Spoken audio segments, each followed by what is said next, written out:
Hello and welcome to the third episode of the Tommy Foundation Vlog. My name is Richard Everetts. I am co-founder and vice president of the Tommy Foundation. And if you've been following along with us the last couple of weeks, you'll see that this is a little more informal. I'm out from behind the desk, and I just wanted to take a chance to share with you some thoughts coming from the background of a parent. And it's not so much a news report this time, but really just a way to connect and talk about some different topics that we're going to be running into.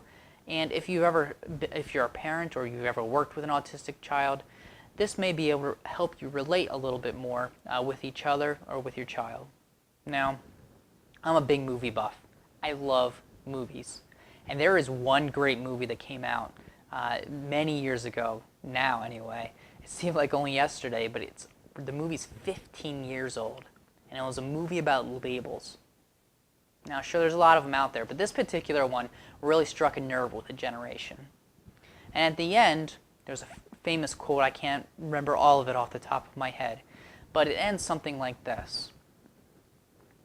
We think you're crazy for having us write an essay about who we think we are. You see us as you want to see us, in the simplest terms and the most convenient definitions. But what each of us found is that we are a brain, an athlete, a basket case, a princess, and a criminal. Any questions? Sincerely yours, The Breakfast Club. And then it breaks into a great song, Don't You Forget About Me, Simple Mind. And I'm telling you, this is a movie that changed a generation.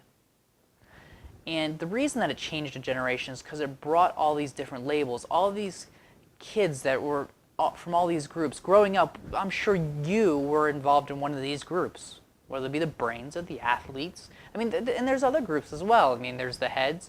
I mean, there was the actors, you know, the whole theater people, the music people, which had their own little world of drumming and marching and all that other stuff. I mean, there's so many different groups.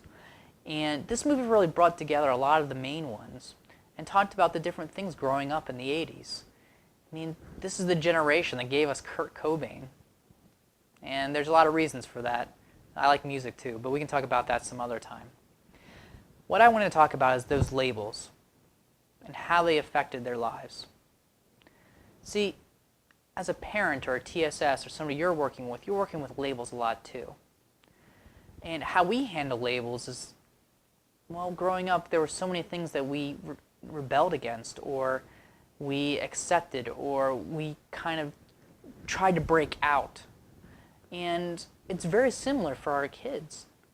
You know, maybe they're not fighting the whole jock, princess, you know, athlete, basket case kind of social structure. That's not what they're battling against. But really, they're still battling the label of autism. And with autism, as many of you know, there's so many different levels. I mean, it's a broad spectrum. I mean, you have everything from, you know, full-blown autism here at the bottom of the spectrum, PDD, NOS. I think Rett is on there, and then you have Asperger's, and then, you know, you have some other stuff up top. And, you know, it's a big, broad spectrum.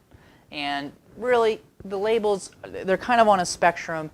Really, they're there so that the medical community could figure out your dosage to give you for all your different drugs. I mean, that's really why they're set up like that, but that's neither here nor there. It's really to help bring some understanding of how everything works together. Now, these labels are not your child, or they're not the child you're working with. You're not a label. Your child is not a label. It's just a way to understand what's going on. So when you're dealing with this in your family, you don't want to say, you know, oh my gosh, my child is PDD, NOS, and these are the things that he's going to be able to do the rest of his life. You know, I heard a great man by the name of Ron Kaufman. You probably can look him up if you want, and he always talks about how a diagnosis is not a prognosis. And that's something that everyone should think about. Just because you're labeled a certain way doesn't mean the rest of your life is planned out that way. It's not how it's going to happen. you have a decision, a choice. And that choice also involves your child. You have a choice with your child about what you're going to do and how you're going to deal with it. Now, one of the things that you're going to have to learn to do is you're going to have to learn to accept your child, wherever they are. That's really the first step. It's kind of, with any major thing that goes on in a person's life, there's always the 7 stages and everything, you know. I don't know what they are, because quite frankly, not off the top of my head, I'm not a full-blown psychologist. But you know that there's generally 7 steps that you have to go through. Well, with a child, really the first step that you're going to have to deal with is you're going to have to go through acceptance. I know a guy who's worked with tens of thousands of autistic children. One of the first questions he always asks parents, he always asks them, what if your child was like this the rest of their lives? What if there was absolutely nothing that could be done for your child? And of course, the parents, having gone to this person for help, are totally flabbergasted. They're like, don't tell me that. You're supposed to be able to do something. That's why I brought my kid to you. But that's not the point. That's not the point at all. The point is, are you trying to fix your kid like a broken wheel? Or are you trying to help them because you love them? Can you do both? Some would think so. I personally don't. I don't think you can run around trying to fix your kid like a broken wheel, as if there's something wrong with them. It's kind of a full package that you have to accept. There's all of these things going on. You either deal with them or you don't. Now, if you can accept them and put them all together as part of a package, then you can move on and actually move past the label. That's really the first step, acceptance. Moving past the label. There's another great movie. In fact, I just caught it today a little bit. I was just flipping through some channels late at night while I was waiting for somebody to arrive at the house. And I came across the movie Gattaca. I'm sure many of you have seen this movie. It's kind of a dystopia, sci-fi dystopia. Back in '97, I think it was released, with Ethan Hawke, Uma Thurman, and Jude Law, and some other people in it. And in this movie, people are set apart, and instead of labeled by social structure like you have in Breakfast Club, they're labeled by their genetic structure, which is becoming more and more common now.